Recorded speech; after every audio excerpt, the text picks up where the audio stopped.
আসসালামু আলাইকুম প্রিয় শিক্ষার্থী বন্ধুরা, আশা করছি আপনারা সকলে ভালো আছেন। আমি চ্যানেল এমএপি বাংলায় আবারও আপনাদের সকলকে স্বাগত জানাচ্ছি। আমি গতদিনে আলোচনা করেছিলাম শব্দ ও পদের গঠন নিয়ে। সেখানে বলেছিলাম যে শব্দ গঠনের প্রক্রিয়া দীর্ঘ পরিসরের। তো শব্দ গঠন করতে হলে আমাদেরকে উপসর্গ, সমাস, প্রত্যয়, সন্ধি, তারপর দ্বিত্ব শব্দ এগুলো জানতে হবে। তো আমি ধারাবাহিকভাবে এই সমস্ত ব্যাকরণিক যে নিয়মগুলো আছে এগুলো দিয়ে আমি আলোচনা করব ইনশাল্লাহ। আমি আশা করি আজকের যে আলোচনা এটা আপনারা অত্যন্ত মনোযোগ সহকারে শুনবেন এবং বোঝার চেষ্টা করবেন। তো আর দেরি না করে আজকে আলোচনায় যাই। আজকে আলোচ্য বিষয় উপসর্গ দিয়ে শব্দ গঠন। তো উপসর্গ কাকে বলে আমরা জানব।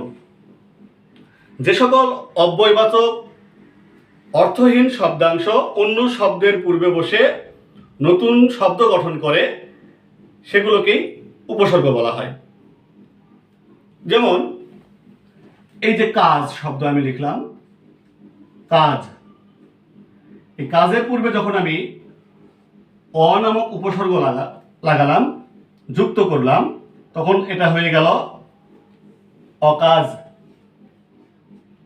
কি হয়ে গেল? অকাজ। অর্থাৎ নতুন একটা শব্দ তৈরি হলো, অর্থের পরিবর্তন হলো, পূর্ণতা সাধন হলো এবং এখানে অর্থের সংকোচন হয়েছে। এভাবে আমরা উপসর্গ দিয়ে নতুন নতুন শব্দ গঠন করবো ইনশাল্লাহ। তো বন্ধুরা, এখন আমরা জানবো উপসর্গের প্রকারভেদ। উপসর্গ 3 প্রকার। 1 নম্বর খাঁটি বাংলা বা দেশি উপসর্গ, 2 নম্বর তৎসম বা সংস্কৃত উপসর্গ এবং 3 নম্বরে আছে বিদেশি উপসর্গ। এই উপসর্গের এখন সংখ্যাগুলো আমরা জেনে নিই। খাঁটি বাংলা বা দেশি উপসর্গের সংখ্যা হচ্ছে 21টি। সেগুলো কোনগুলো?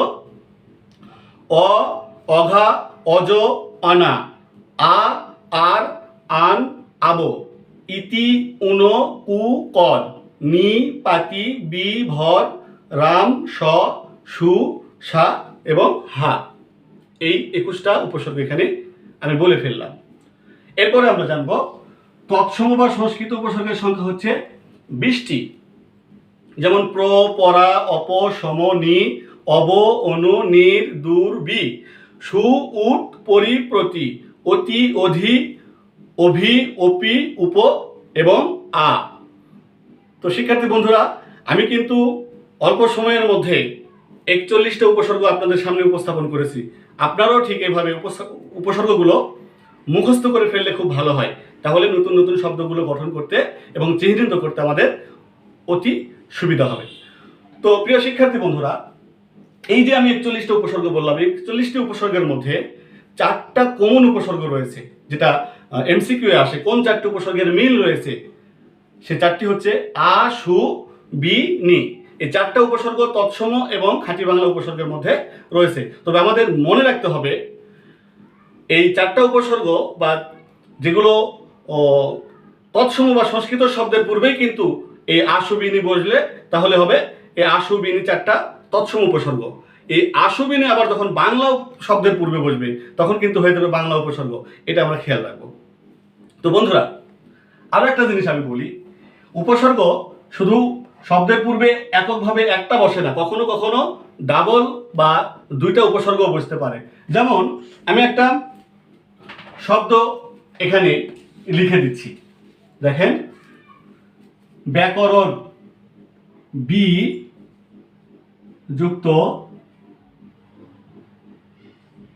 আ যুক্ত কি যুক্ত অন সমান সমান হয় ব্যাকরণ। সমান সমান কি হয়? ব্যাকরণ। এটা একটা শব্দ তৈরি হয়ে গেল। কিন্তু খেয়াল রাখতে হবে, এই যে বি এটা একটা উপসর্গ, আ এটা একটা উপসর্গ, 2টা উপসর্গ এখানে বসছে। আর ক্রি এটা হচ্ছে ধাতু বা ধাতুমূল, অন এটা হচ্ছে প্রত্যয়। তো আমরা এরকম করে সম্প্রসারণ, সম যুক্ত প্র যুক্ত সারণ, তাহলে সম এবং প্র 2টা আছে। অনুরূপভাবে বিনির্মাণ, বি একটা উপসর্গ, নি একটা উপসর্গ, আর মান হচ্ছে একটা অন্য শব্দ।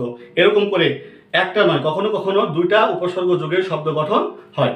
তো বন্ধুরা, আমি এখন জানবো যে উপসর্গের কাজ কয়টি। তো আমরা জানি উপসর্গের প্রধান কাজ হচ্ছে নতুন শব্দ গঠন করা। এছাড়াও উপসর্গের আরো 4টা কাজ আছে। উপসর্গের 5টা কাজ। একটা হচ্ছে নতুন শব্দ গঠন করা, অর্থের পূর্ণতা দান করা, অর্থের পরিবর্তন করা, অর্থের সম্প্রসারণ করা এবং অর্থের সংকোচন ঘটানো। এই 5টা কাজ আমি এই যে আমি উদাহরণগুলো লিখেছি, এখানে আমরা একই সঙ্গে 5টা কাজ কিভাবে হয়েছে আমরা জানবো ইনশাআল্লাহ। একটু মনোযোগ হতে হবে, কারণ ইন্টারমিডিয়েট একটা প্রশ্ন আসে, উপসর্গের অর্থবাচকতা নেই কিন্তু অর্থদ্যোতকতা আছে বলতে কি বোঝো? এই প্রশ্নের উত্তর এই উদাহরণের মধ্যেই রয়েছে। যে উপসর্গের অর্থবাচকতা নেই বলতে বোঝায় উপসর্গের কোনো নিজের অর্থ নেই, আর উপসর্গের অর্থ দ্যোতকতা আছে বলতে বোঝায় উপসর্গ অন্য শব্দের পূর্বে বসে নতুন অর্থ প্রদানের ক্ষমতা রাখে। তো আমরা জেনে নেই উপসর্গের যে 5টা কাজ একই সঙ্গে কিভাবে হচ্ছে। আমি এখানে একটা শব্দ দেখতে পাচ্ছেন আপনারা, যে হার। এই হার শব্দের অর্থ ছিল মালা, গলার হার অথবা পরাজয় স্বীকার করে নেওয়া। তাহলে এই হার শব্দের অর্থ আমাদের মাথায় রাখতে হবে। এখন কিভাবে এর অর্থের পরিবর্তন, পূর্ণতা সাধন, শব্দের পরিবর্তন দেখেন কিভাবে হয়। যে প্র যদি আমি লাগাই হারের সঙ্গে, তাহলে হয়ে যায় প্রহার, নতুন শব্দ তৈরি হলো, এটাকে বলা হয় সাধিত শব্দ। তারপরে অর্থ হয়ে গেল আঘাত, নতুন অর্থ প্রদান করলো আঘাত। তাহলে উপসর্গ কি করলো? হার ছিল মালা বা পরাজিত হওয়া, তার পূর্বে বসে নতুন শব্দ হলো প্রহার, তারপরে নতুন অর্থের পরিবর্তন করে ফেললো এবং একটা অর্থের পূর্ণতা দান করলো। অনুরূপভাবে সম যদি লাগায় হারের সঙ্গে, সম যুক্ত হার সমান সংহার, নিঃশেষ করে দেওয়া। উপহার লাগালে হয়ে যাবে উপহার, তাহলে এর অর্থ দাঁড়ায় পুরস্কার। আহার লাগালে শব্দে হারের সঙ্গে আহার আর উপসর্গ লাগালে হয়ে যায় আহার, তাহলে আহার এর অর্থ হয় খাওয়া। নি উপসর্গ হারের সঙ্গে লাগালে হয় নিহার, অর্থ হচ্ছে বরফ। তাহলে এখানে 3টে কাজ হলো, নতুন শব্দ গঠন বা সাধিত হলো শব্দ, অর্থের পরিবর্তন হলো এবং অর্থের পূর্ণতা দান হলো। ঠিক নিচের উদাহরণে আমরা দেখতে পাচ্ছি পাড়াগাঁ, এটা একটা শব্দ। এর পূর্বে অজ, অজ উপসর্গ লাগানোর পরে হয়ে গেল অজ পাড়াগাঁ, অর্থাৎ গ্রামটাকে আরো নিচের দিকে নিয়ে গেল অর্থগত দিক থেকে, এই জন্য এটাকে বলা হয় অর্থের সংকোচন। এরপরে পূর্ণ শব্দের আগে যখন আমি পরি উপসর্গ লাগাচ্ছি, তখন হয়ে গেল পরিপূর্ণ, অর্থাৎ ভরপুর। অর্থের কি হয়ে গেল? তখন সম্প্রসারণ হয়ে গেল। এইভাবে উপসর্গ আমরা মুখস্থ করে আয়ত্তের মধ্যে নিয়ে এসে অবশ্যই জানার চেষ্টা করব যে কিভাবে উপসর্গ নতুন নতুন শব্দ আমাদেরকে গঠন করতে শেখায়। তো বন্ধুরা, উপসর্গ যে আলোচনাটা করলাম, এখানে মৌলিক কিছু এমসিকিউ আমি বলবো। যে উপসর্গ আসলে কি ধরনের শব্দ? আপনারা বলবেন উপসর্গ অব্যয়বাচক শব্দাংশ। উপসর্গ কোথায় বসে? আপনারা বলবেন উপসর্গ শব্দের পূর্বে বসে। উপসর্গের কাজ কি? বলবেন উপসর্গের কাজ হচ্ছে নতুন শব্দ গঠন করা। উপসর্গ 3 প্রকার: খাঁটি বাংলা উপসর্গ, দেশি উপসর্গ, বিদেশি উপসর্গ। এখন খাঁটি বাংলা উপসর্গের সংখ্যা হচ্ছে 21, তৎসম হচ্ছে 20। এখানে আরো একটা বিষয়, বিদেশি উপসর্গ নিয়ে আমি আলোচনা একটু করতে চাচ্ছি। তো বিদেশি উপসর্গ এর নির্দিষ্ট কোনো সংখ্যা নেই। আরবি উপসর্গ রয়েছে আম, খাস, লা, গর। ফার্সি শব্দ উপসর্গ রয়েছে ব, বে, বদ, ফি, নিম, এগুলো হচ্ছে ফার্সি। ইংরেজি আছে হাফ, ফুল, হেড, সাব। এবং উর্দু এবং হিন্দি দুটার মধ্যে একটা উপসর্গ রয়েছে, সেটা হচ্ছে হর। তো বন্ধুরা, আমি আশা করছি আপনারা সকলে আজকের এই আলোচনাটা বুঝতে পেরেছেন। এবং উপসর্গের এমসিকিউ এর আসে যে একটা শব্দ দিয়ে বলবে, যেমন নিদাঘ, দাগ শব্দের পূর্বে নি বসছে, বলবে এই উপসর্গ কি অর্থ প্রদান করেছে। আপনারা বলবেন এটা আতিশয্য, যেমন অকাজ, কাজের পূর্বে অ বসছে, তাহলে বলবে এই অ উপসর্গটা কাজের পূর্বে বসে কি অর্থ প্রদান করেছে। আপনারা বলবেন নিন্দনীয় বা মন্দ অর্থ প্রকাশ করেছে। এরকম মানে অঘা শব্দের পূর্বে যখন রাম বসবে, অঘারাম, বলবে এই অঘা কি অর্থ প্রদান করেছে। আপনারা বলবেন যে অঘাটা মন্দ বা নিন্দনীয় অর্থ প্রকাশ করেছে। এভাবে সুনজর, নজরের পূর্বে সু উপসর্গ লাগাইছি, এই সুনজর উপসর্গ কি অর্থ প্রকাশ করেছে। যখন এমসিকিউ প্রশ্ন আসবে তখন আপনারা বলবেন উত্তম অর্থ প্রকাশ করেছে।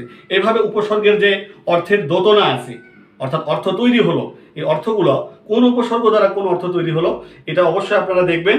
এবং আশা করি আপনারা যে পর্যায়েরই শিক্ষার্থী হন না কেন, মাধ্যমিক থেকে উচ্চ মাধ্যমিক, বিশ্ববিদ্যালয় এবং যারা চাকরি প্রত্যাশী, সকলেই উপকৃত হবেন বলে আমি মনে করি। তো বন্ধুরা, আমার এই ভিডিও যদি এতটুকু ভালো লেগে থাকে অবশ্যই আমার এই চ্যানেল এমএপি বাংলাকে আপনারা সাবস্ক্রাইব করবেন এবং লাইক, কমেন্টস এবং শেয়ার করে আপনারা আমাকে ধারাবাহিক আলোচনা করার জন্য উদ্বুদ্ধ করবেন এবং আপনাদের মতামত জানাবেন। এই বলে আমি আমার আলোচনা শেষ করছি। আল্লাহ হাফেজ।